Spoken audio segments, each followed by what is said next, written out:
Hi everyone, I'm Huub Hildenbrand. Thanks for tuning into my channel, Huub Hildenbrand Guitar Academia. Today we will talk about three-note structures in a purely diatonic, with a purely diatonic concept, with approaching a traditional triad by its neighbor tones, and this way creating some interesting patterns and nice voice leading, and also we can explain certain three-note structures which are actually not really traditional triads. We can explain them in a more convincing way, because we actually, for most of these structures, we miss like very sure and precise symbols. So stay tuned and let's get right into the endless ocean of music.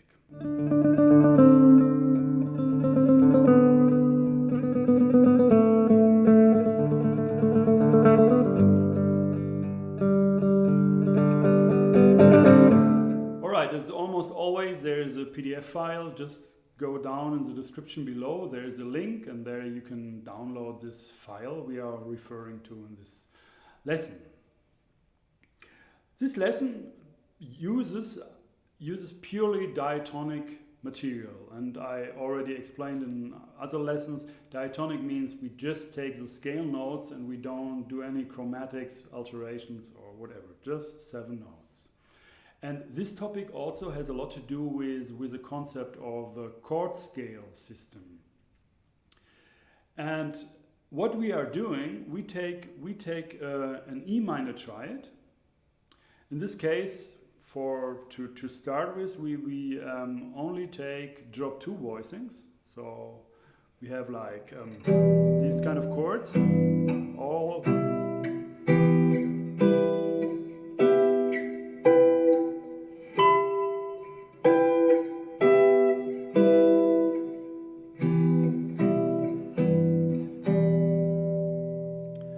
and now we pick a scale. In this case, we pick Aeolian, so just a natural minor scale for this lesson now. And we will use these non-chord tones, which are 4. There are 4, like we have F sharp as a second, we have A as a fourth, we have C as a flat 6, and D as a flat 7. And we take these neighbor tones to our 3 chord tones, E, G, B, as suspensions. So, for example, we take an E minor triad. Let's take this one. It's in first inversion, drop 2 voicing, and we have at the top we have the B. That's a fifth. So what we will do, instead of the B, we will first play the higher neighbor tone, the flat 6. And then we resolve that sound to our minor E minor triad, because we are always thinking E minor triad. So we sing this chord actually as a tension. I know that is a C major triad, and you may wonder why this is something we have to resolve. If we sing E minor, then we have to resolve it. Or at least it's possible to resolve it, the C major triad. Okay, so we play at the top note, we play C, B, and then we go to the next lower note, the A. And this is not a triad here anymore. And we go back to the B. So we have a melody here, suspension, chord tone, suspension, or like a changing note. In German it's Wechselton. It's like we go from a chord tone to the neighbor tone, and we go back to the chord tone. So this is B, A, B. So we have C, B, A, B. And we play always these 2 other notes of the triad together with these top notes. So the G and E is always there, but the B gets approached, you can say, by its neighbor tones. So we have this kind of a thing here.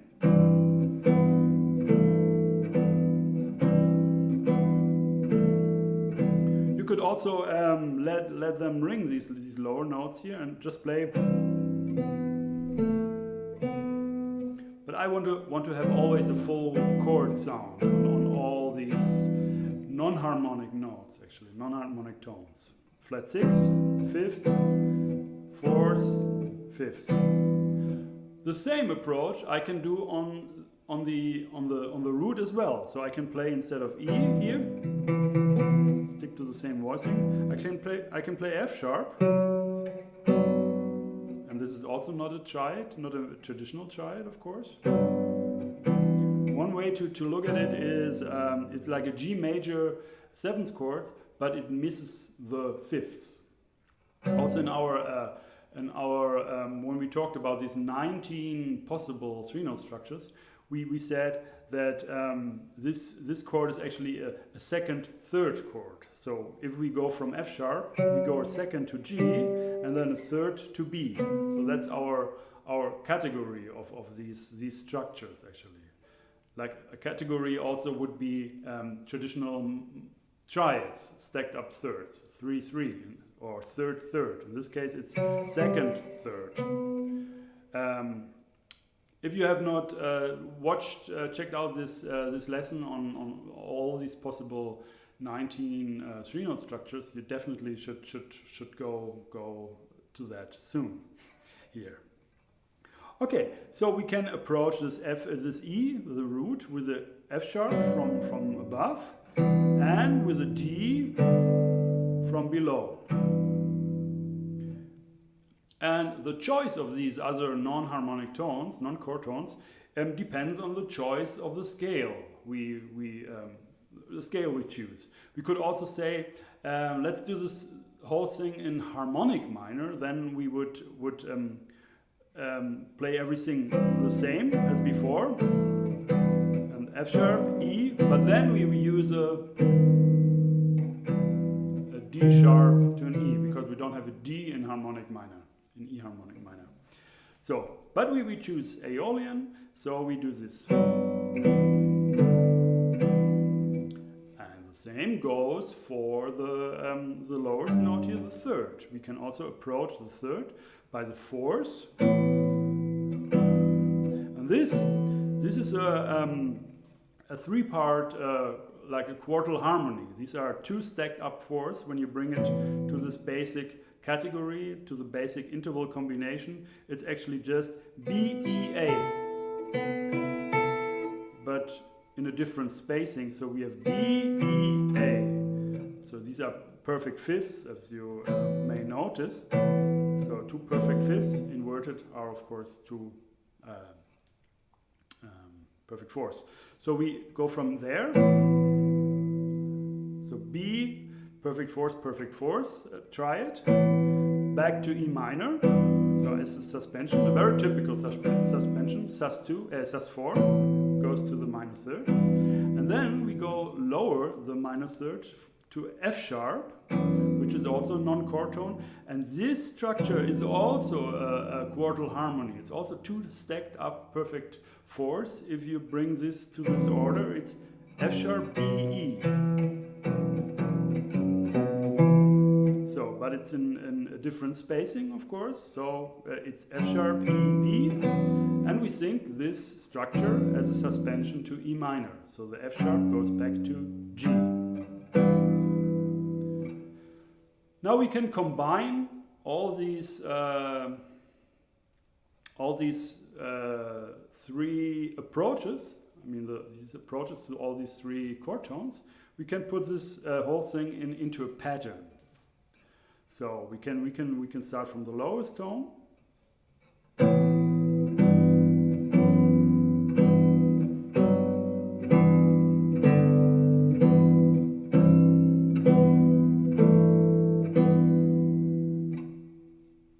Okay, remember, it's purely diatonic material. We have to choose a triad, and we have to choose a scale. And the interesting thing is in this case is we're just syncing approaches to the chord tones, to the 3 chord tones. And at the same time, this pattern gives us the complete scale. So of course we have an E, but then also by approaching the E with a note above, we have the F sharp. Approaching, going back to E. And we also have the F sharp here, approaching to G. So E, F sharp, then we have the G, of course, our chord tone G. Then we have an A, approaching the fifths, A fifths, A, B, or approach A to G, so the minus third. Then of course we have the fifths, the perfect fifths is our chord tone. Then we have the C as an approach to our fifths. And we have the D as an approach to our root.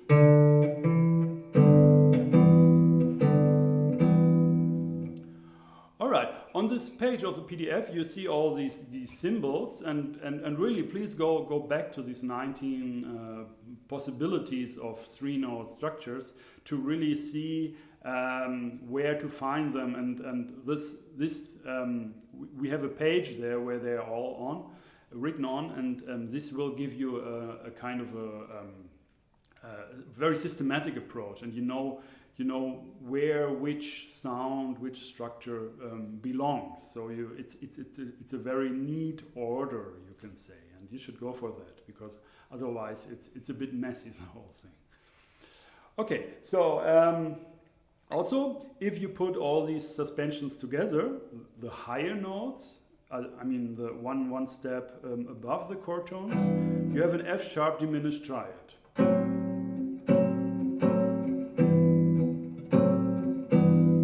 Yeah, it's the second degree of E Aeolian.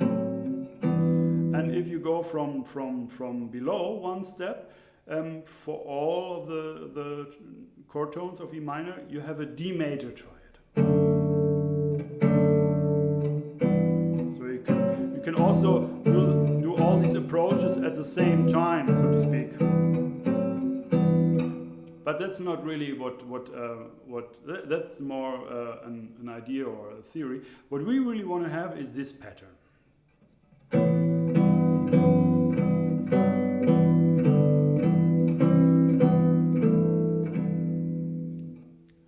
So we always show the chord. The nice thing, we don't show it on the 1 and we don't show it on the 3 if we move in quarter notes. So it's a bit more interesting, because on the 1 and on the 3 we always have the suspension, and that's also the important thing with suspension. It should be more how do you say, a stronger beat in the measure. So very often, frequently, you have the suspension on the 1 and then it resolves on the 2 or even later. Okay. Now, what you can do with that? You have a lot of possibilities actually. How you can practice this thing, and the idea actually is like to let you to give you a starting point to think voice leading, to think that every note in a chord can be the starting point of a melody. It shouldn't be it's not only the top note or the bass note or whatever. It can be any note. So maybe later you play this E minor chord and you think, okay, what can I do with it? I show you something now that you get an idea what will where we are going to.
just improvised an example how to sync.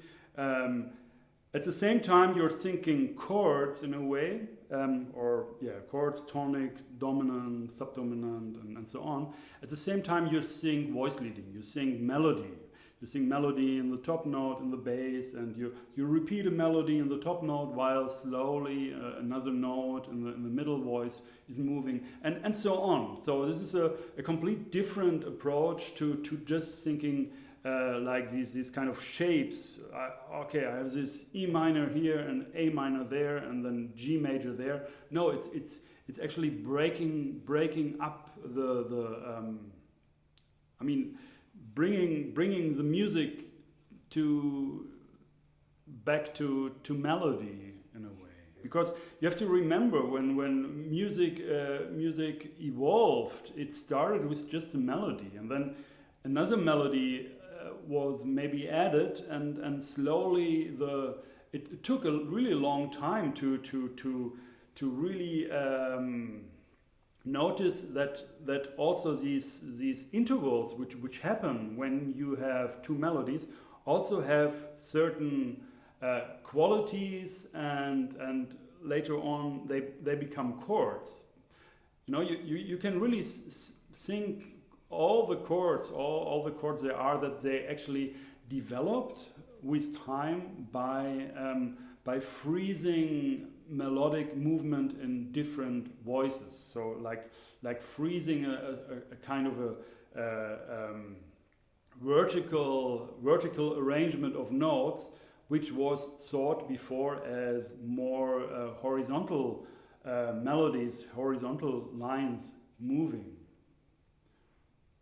There are a lot of examples of that where it's becoming very clear that, for example, the dominant seventh chord is a kind of came out of that the root was moving down to the minor seventh to become the major third of the tonic chord. But okay, that's more theory and tonal harmony. This will not be covered in this lesson, of course. The thing is, with that pattern, what I just showed you can do many things with it. And the two main things you should check out is try this pattern for different chords and scales, for different chord scales. You can do this for any chord scale. I mean, normally it should have 7 notes, but most of the scales which we use, they have 7 notes. So you can, for example, you can do the same thing for Locrian. If I think E Locrian, for example, I can have this E diminished chord as a bass. So I do the same thing for Locrian. This goes like this.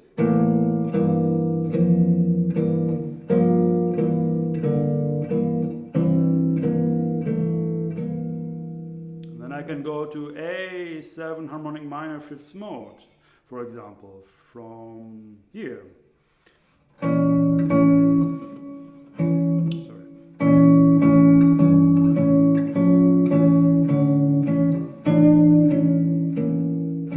To D minor, harmonic minor.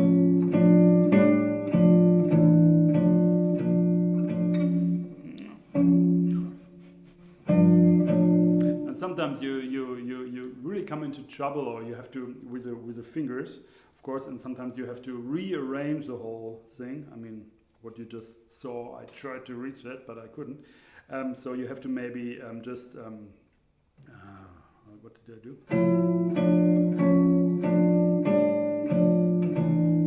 So you maybe have to really change the voicing.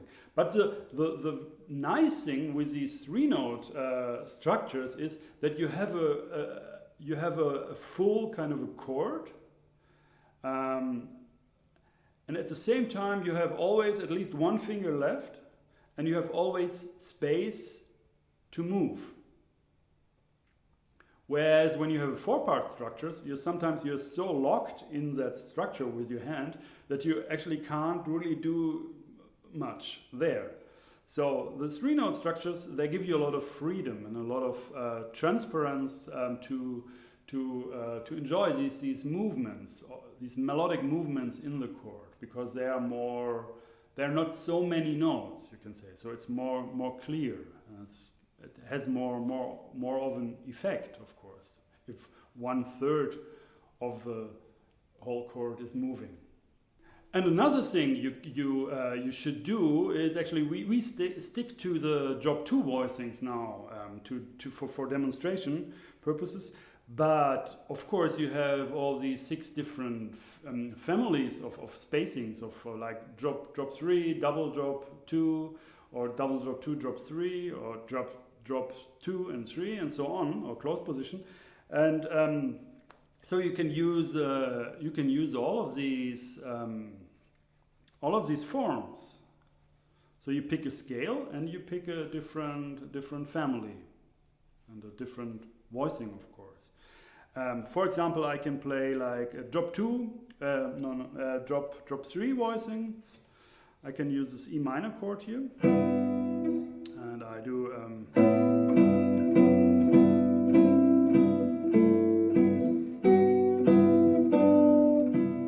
and then I go to the next form. I mean, this is like first inversion. Now I go to the second inversion.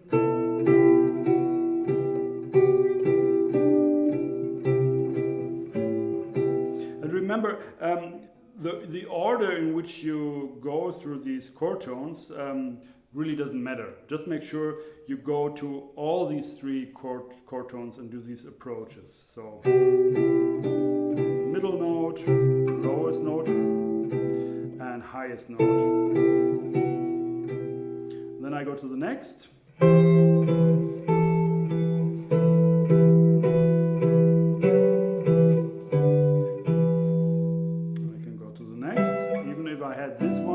Different.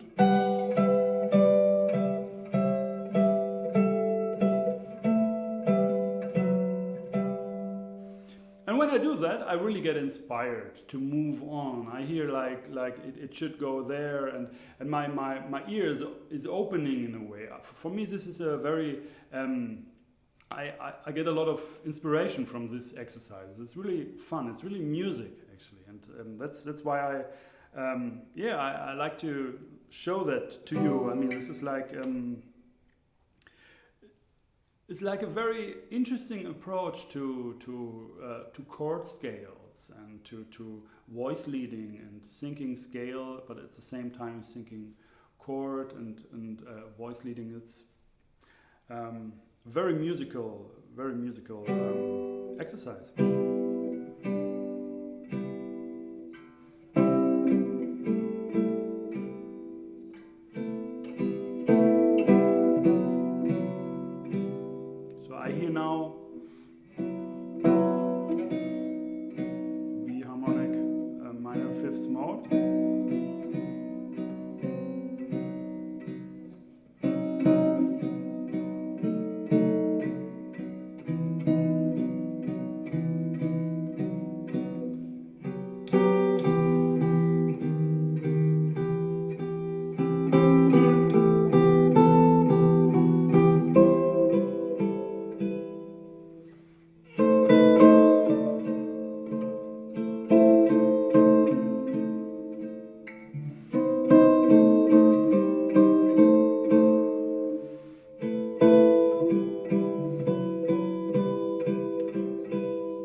One very helpful and good thing with this thinking is that actually now you are more able to understand some of these non-traditional 3-note structures. So, for example, like how you find all these drop 2 voicings of perfect 4 3-note structure. So 2 stacked up perfect perfect fourths. How you find the drop 2 voicings? Well, there's a cool way actually.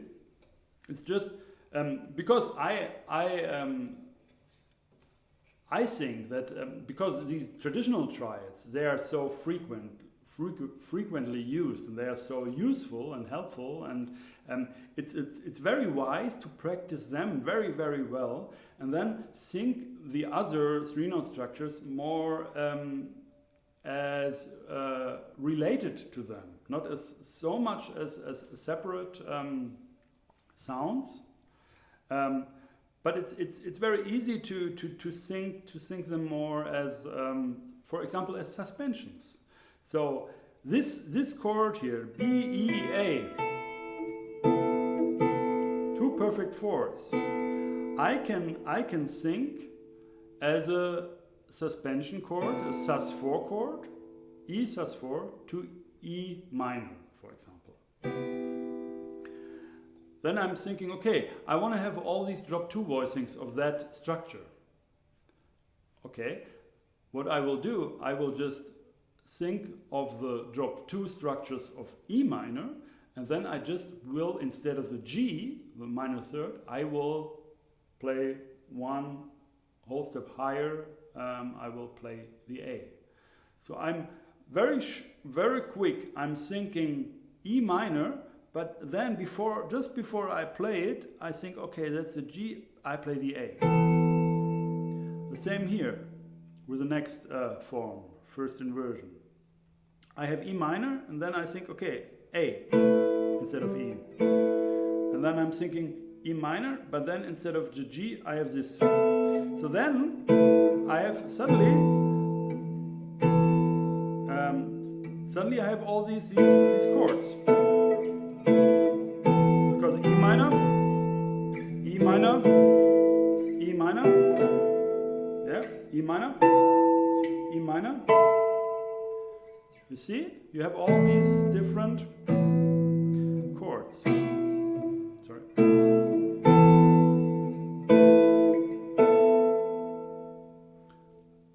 And the same for the other families. If you think drop 3 voicing, okay, that one, no, that one, no, that one. Yeah, so you can just sing more quick, and then you have all the drop 3 voicings of this perfect fourth 3-note structure. So you sing the basic triad, and then you just, before you play it, you just change that one note. And then of course you can also move to other chords. You don't have to go back to E minor, or even play it in the context of E minor or whatever. You can just think like that. Of course, it would be more wise to think something what makes musical sense. So if I'm in E major, I'm thinking E major, and then I move the major third up a half step, and then I have this B perfect fourth chord. Do you understand?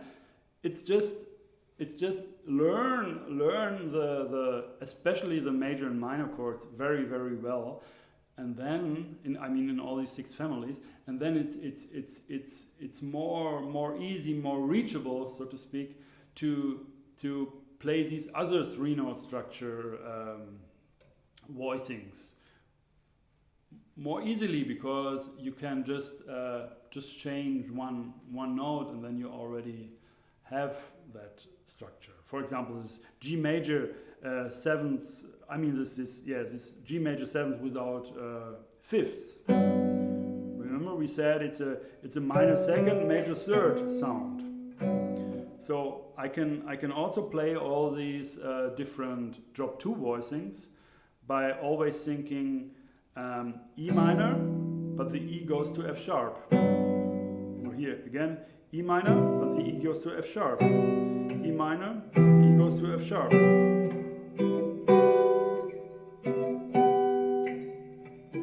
Nope. Okay, so I have yes. this one, then I have this one, then I have this one, then I have this one, and then I have this one, and this one.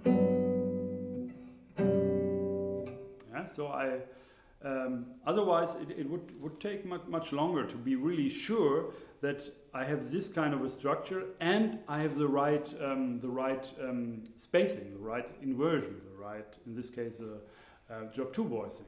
So,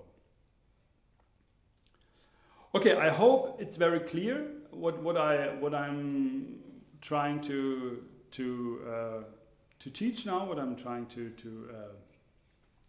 give you here. And remember, there are a lot of possible variations here. Just pick any traditional triad, together with any fitting scale, and practice that. And I think you will be really happy about the stuff you're producing there. All right, I hope you liked this lesson, and please subscribe to my channel if so. And there's also a new lesson coming out every Friday. And also it's possible to donate. Just go in the description below, follow the link to my website. There's a button where you can donate to support my work here on this channel. This would be really cool. I would really appreciate it. So thanks for watching. My name is Hildenbrand.